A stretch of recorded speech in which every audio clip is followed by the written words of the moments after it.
Hi everybody, welcome to iPad Guild, where we get more done with the iPad.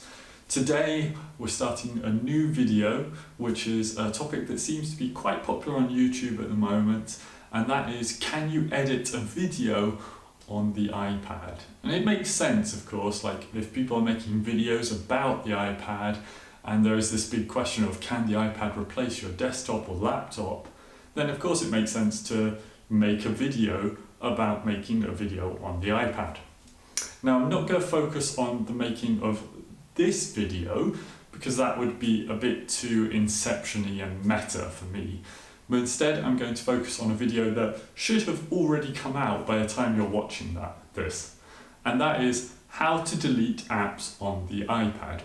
I know it's a common issue, it's not an issue for many people, but it's one that gets searched a lot. That's why I'm making that video on it, and it's changed a bit with iOS 11, so you should check out that video if you haven't.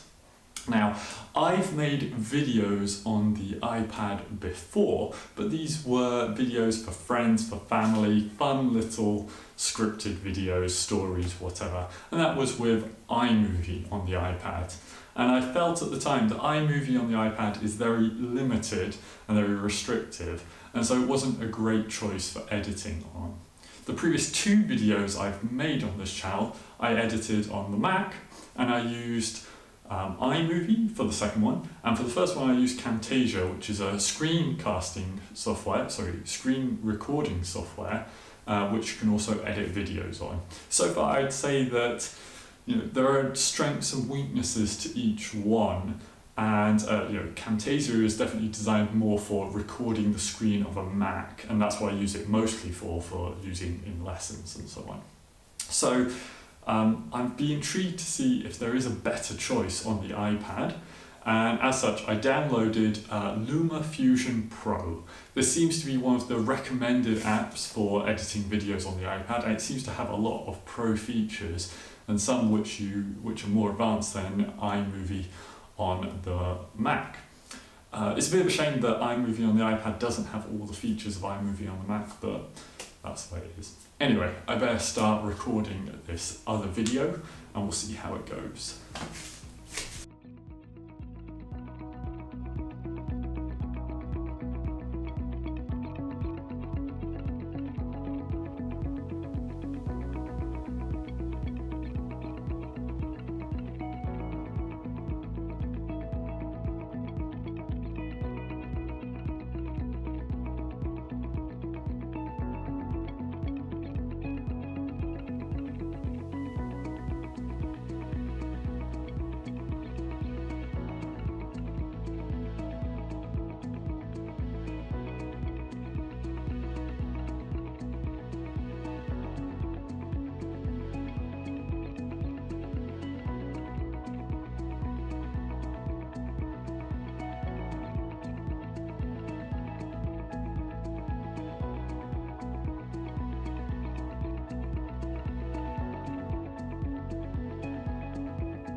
Okay, so I've just finished recording the video, the screencasts, and I had to use screencasts, I chose to use screencasts because I think it shows the screen better. There are fewer distractions than recording a video of me looking at the screen, because you can get glare and stuff. However, I have also used my camera, which is an Olympus OMD EM1, to film the screens as well. So I've got two options there that I can switch between.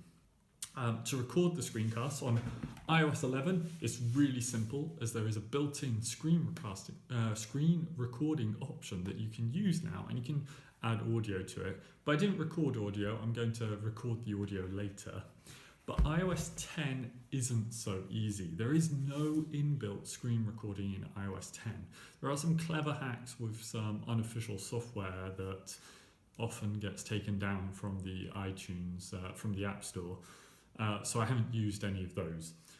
So instead I had to plug it in with a lightning cable going into my Mac, and then open up QuickTime and record it in QuickTime Movie mode. Now, admittedly, I'm trying to make a video on the iPad and I'm using a Mac, so that seems to contradict what I'm doing. However, only using the Mac to record the screen, and I've uploaded it to iCloud now, the video. So I'm going to edit everything on the iPad. And I think that's the real challenge, editing on the iPad. This is an issue that most of the time I wouldn't come into needing to use the Mac here. It's not going to be an issue I'll have in the future, because in the future, screen recording on the iPad in iOS 11 onwards is fully supported. And also, screen recording isn't something that I actually do as much in videos as some other things. So it's not a big problem that most people will face. It's only a problem I've had for this video, but I thought I should mention it anyway.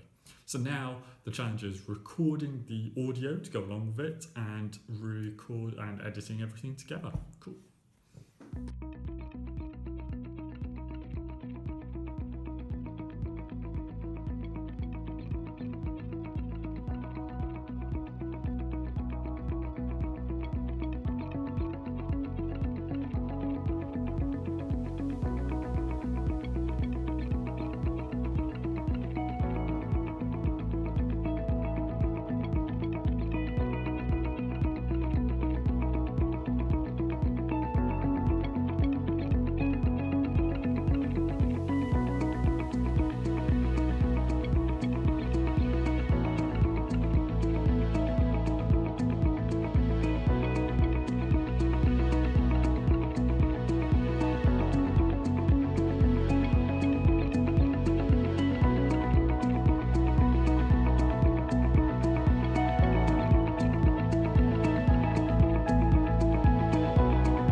So I've run into a couple of problems. One is there's a guy drilling upstairs, which unfortunately you're going to hear in this in the second video, because I want to show you exactly how what is happening. So I want to record the audio part, and I've got out my cheap little lav mic here, so I can do that. But with the drilling, it's going to interfere with the sound quality. So I guess I'll have to wait until tomorrow morning before I can record it, and that puts everything a bit later. Also, my camera ran out of battery power as I was recording, because I've never recorded a continuous video for this long. Normally I try to do lots of short edits, because this is just a stills camera which can take video. It's not a specifically designed video camera. So what I'm going to do, I'm going to charge my battery, and I'm gonna try and do some more editing on the actual video side, get it ready, but I'm not going to record the audio. If the drilling stops, I'll start recording the audio.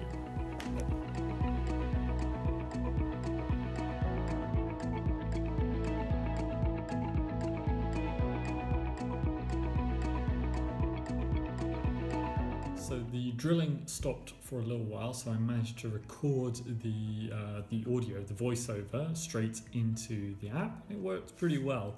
Unfortunately, it doesn't have as much audio controls as some other options. There's no auto or audio balance or compression tools or anything that I could see. Maybe there are, and I just don't know where they are. So now I'm getting... so after that, I had to record a outro, because I realized I didn't record an outro, which is a stupid mistake. You should always kind of do that, especially if you're trying to keep some continuity between the start of the video and the end of the video. So I've changed clothes a little bit. Hopefully no one will see.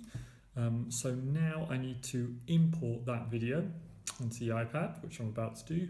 And then, I'm basically there. Just add some audio, music coming in, export it, upload it, and stuff like that. So almost there. Hopefully I can put it up probably tomorrow morning rather than tonight. And then that means I've been doing it basically like a week apart each one. So here we go.